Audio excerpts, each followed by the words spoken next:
Hi everyone, today we're going to do something just a little different. We're going to look at food hacks to save you money in the kitchen.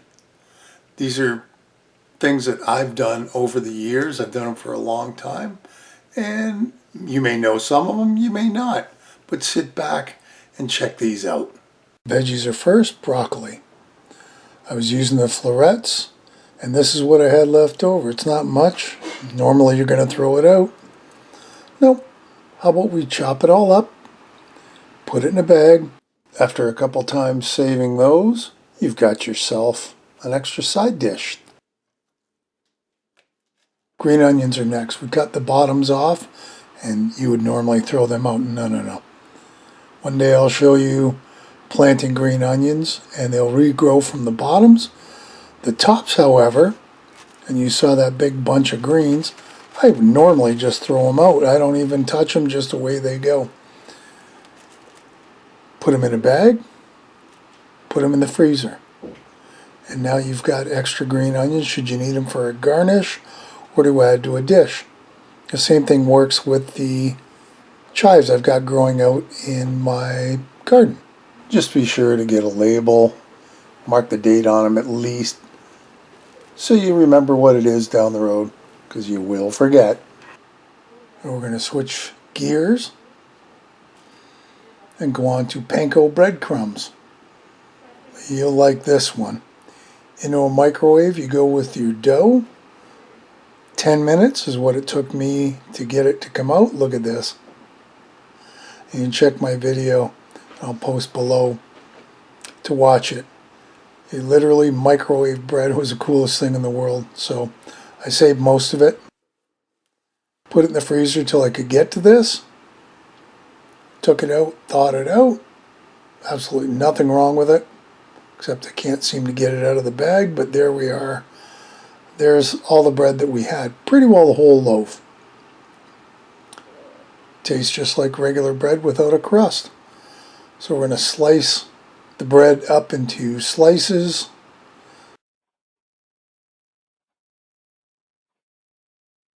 We're going to pull out a baking sheet, and we're going to let these dry out, because you want them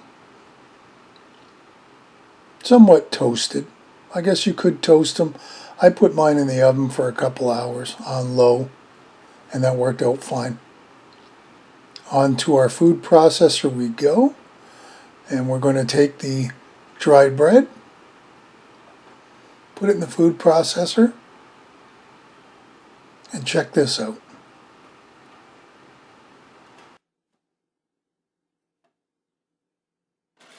Zip, zap, zoom. 30-40 seconds is all it takes, and you got yourself some great looking and tasting breadcrumbs to work with. If I can get it out of the processor. You got to watch the blade, as always. That thing is sharp. Cut the finger off. So this is pretty cool. That's all I made out of the one loaf, and we're going to put it into jars so that I can use it later on.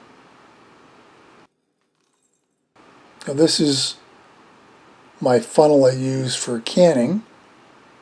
In case you're wondering what it is, it's collapsible. It's really handy.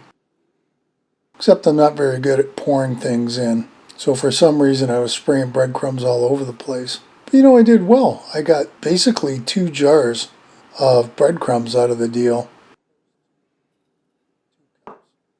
Next up is meat. Now this is kind of cool. I normally buy ground beef by the big packs like this and divvy them up. So this is about a 3-pound tray. I've got my freezer bags. I'm going to get them all ready to go.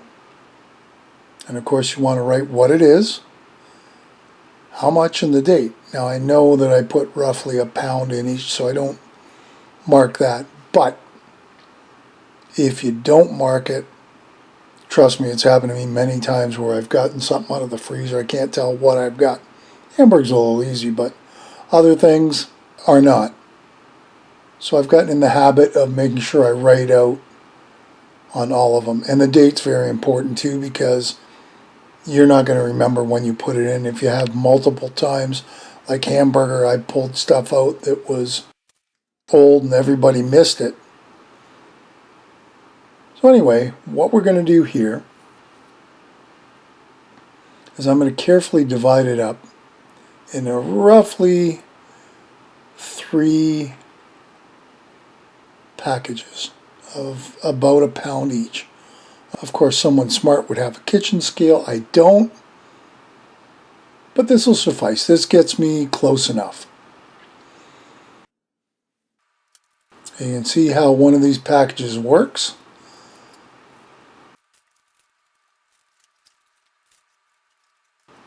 You get them in the freezer bags, and there you go. Now I just got to do the other 2.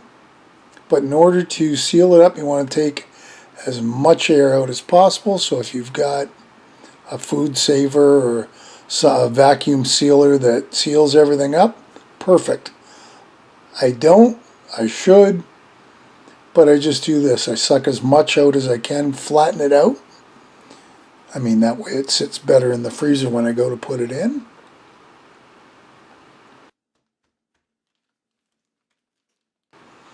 And then at that point we zip it up. And we're good to go on that pack. Now I just got to repeat it for all the other ones. There you go once you're done.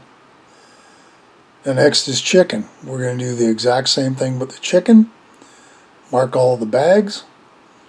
Once I figure out how many I'm going to put in. There's only 7 in each of the 2 trays that I got. So I try to put in 2 each. I use the thighs mostly for when I'm doing soup. And 2 is usually more than enough. You know what, if it's not, you take 2 bags out.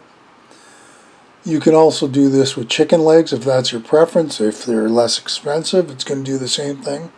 But they're a lot bigger, so I normally just put 1 chicken leg quarter really, into each of the bags. So here's all my thighs. Now it's just a question of sealing them up. Same way we did with the hamburger. You want to take as much of the air out as possible. And there you go. There's chicken.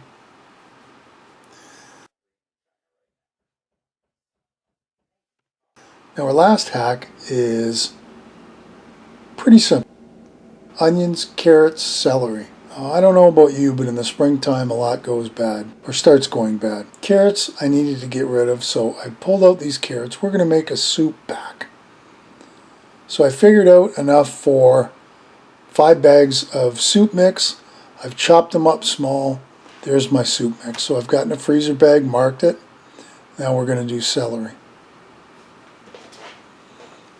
So the same thing with the celery. I cut up the little bits. That would be 1/4 of the celery I'm going to use.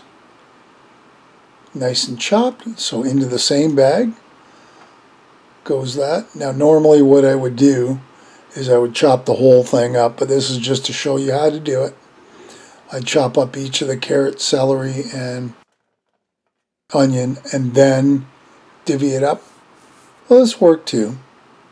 So here's our onion, 2 of them. I'm going to peel them, cut them in halves, and that is 1/2 chopped up. And of course, if you like your soup veggies bigger, chop them up bigger. If you want them even smaller, chop them up smaller. I just found this is so much easier, especially when you got a hankering for soup. So you take the chicken thighs out from the freezer, then you take your soup mix out. Oh, and by the way, I also made 1 up for stew, bigger chunks. And that's it for today. Thanks for watching. I hope you enjoyed this and I hope you learned something. Once again, if you have, leave me a like below, give me a thumbs up, subscribe if you haven't, ring the bell, and that will tell you the next time I upload a video. And as always, thanks so much for watching. We'll see you next time. Bye for now.